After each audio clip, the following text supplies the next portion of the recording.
मध्य प्रदेश और छत्तीसगढ़ की खबरों में आपका स्वागत है। रुक करेंगे खबरों की ओर। हरदा के खिरकिया ब्लॉक में सोमवार दोपहर को एक सभा को संबोधित करते हुए प्रदेश के मुख्यमंत्री डॉक्टर मोहन यादव ने कांग्रेस और पीसीसी चीफ जीतू पटवारी पर जमकर निशाना साधा। सीएम यादव ने पटवारी को तिरछी दृष्टि वाला और टेढ़ा देखने वाला बताते हुए उन्हें सही और सीधा देखने के लिए बोला। आपको बता दें कि मुख्यमंत्री का ये पलटवार जीतू पटवारी के द्वारा दिए गए एक बयान पर आया, जिसमें जीतू पटवारी ने लाडली बहना योजना की राशि को लेकर के कहा था कि इतने पैसे से महिलाएं शराब पीती हैं। वहीं सीएम मोहन यादव ने एक बार फिर उसी बयान का हवाला देते हुए इशारों में कांग्रेस पर हमला बोला। सीएम यादव ने जीतू पटवारी पर यह पूरा निशाना साधा।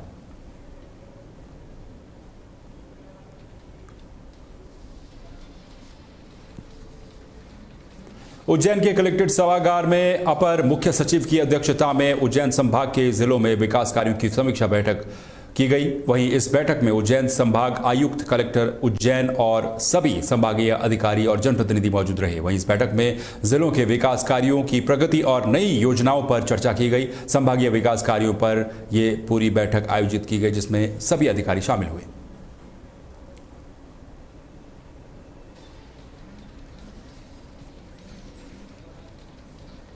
भोपाल के मंडीदीप औद्योगिक क्षेत्र में नगरपालिका के कर्मचारी द्वारका प्रसाद लोधी पर गंभीर आरोप लगे हैं। उन्होंने 100 रुपए के स्टाम्प पर नोटरी सहित एक सरकारी जमीन 90,000 रुपए में अशोक वर्मा को बेच दी। वहीं आरोप है कि अधिकारियों ने उस व्यक्ति को जमीन सरकारी होने की जानकारी नहीं दी थी और पट्टा करवाने का आश्वासन दिया था, जिसके बाद ये मामला मीडिया हाउस के द्वारा उजागर किया गया। साथ ही कर्मचारी का एक बेटा भी नगरपालिका में ड्राइवर के तौर पर काम करता है और इसमें उसका सहयोग भी बताया गया है।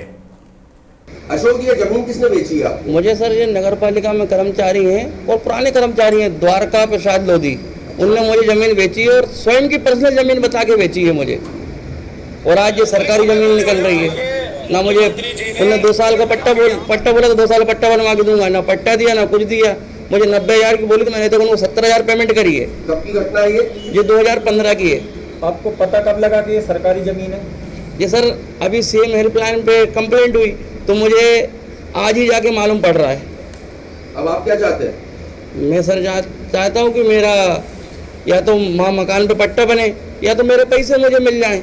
मैं तो गरीब आदमी, विकलांग आदमी, मेरे पैर से विकलांग हूँ और मेरी माताजी ब्रेन हेमरेज की मरीज हैं। आप चाहो तो घर पे देख सकते हो, बीमार पड़ी हुई हैं, दवा गोली उनकी चल रही है। मैं सब्जी बेच के मेरा जीवन यापन करता हूँ। आपने जो जमीन ली थी वो इसका सबूत है? कोई लिखा पढ़ी है? मेरे पास सबूत है। स्टाम्प पेपर पे 500 रुपए के स्टाम्प पे लिखा पड़ी है।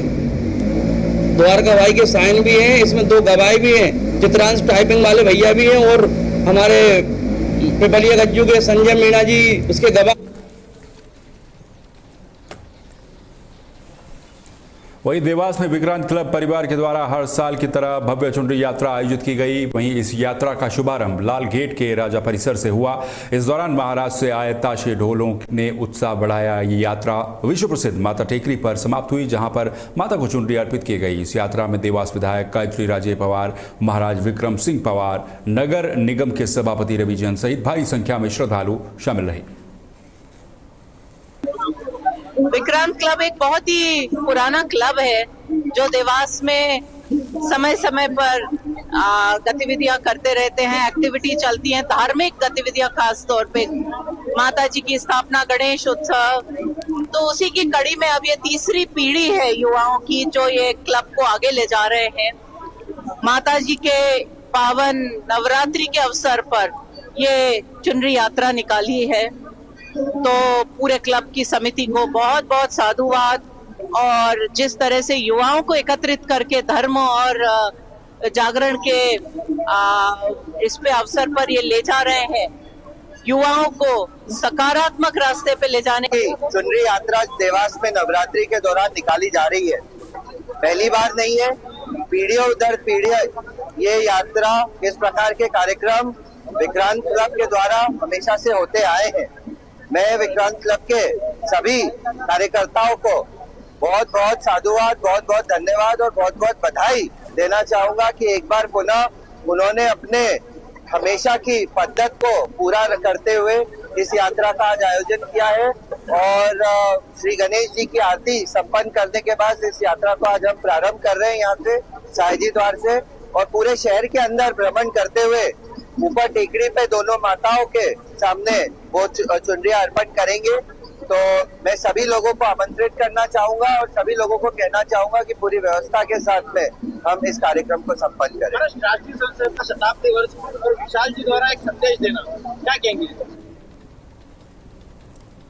वहीं ग्वालियर के नौगांव इलाके में घर के बाहर खेल रहे मासूम बच्चे पर आवारा कुत्ते ने जानलेवा हमला किया, जिसके बाद मासूम को जय आरोग्य अस्पताल में एंटी रेबीज इंजेक्शन और ड्रेसिंग करवाई गई। परिवार ने बताया कि उन्होंने 1.5 महीने पहले ही नगर निगम और सीएम हेल्पलाइन में शिकायत की थी, लेकिन जिम्मेदार अधिकारियों की उदासीनता के कारण ये हादसा हुआ। आवारा कुत्ते ने 3.5 साल के मासूम पर यह हमला किया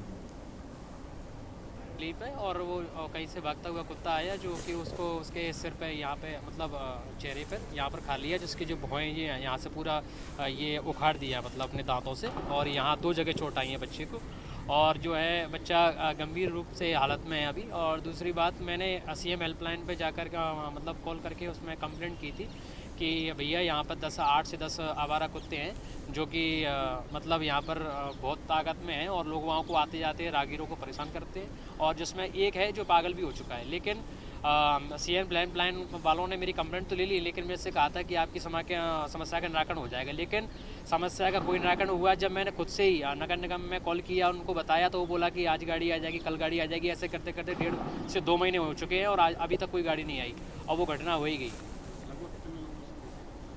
कम से कम 4 से 5 लोग होंगे, उनके साथ ऐसी घटना हो गई, और जिसमें गाय भी हैं, कुछ बच्चियाँ भी हैं और कुछ व्यक्ति हैं।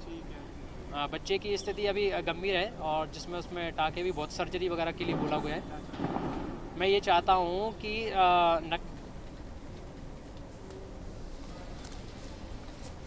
मध्य प्रदेश और छत्तीसगढ़ की खबरों में फिलहाल के लिए बस इतना ही। बाकी खबरों के लिए आप बने रहिए तहलका डिजिटल के साथ। नमस्कार।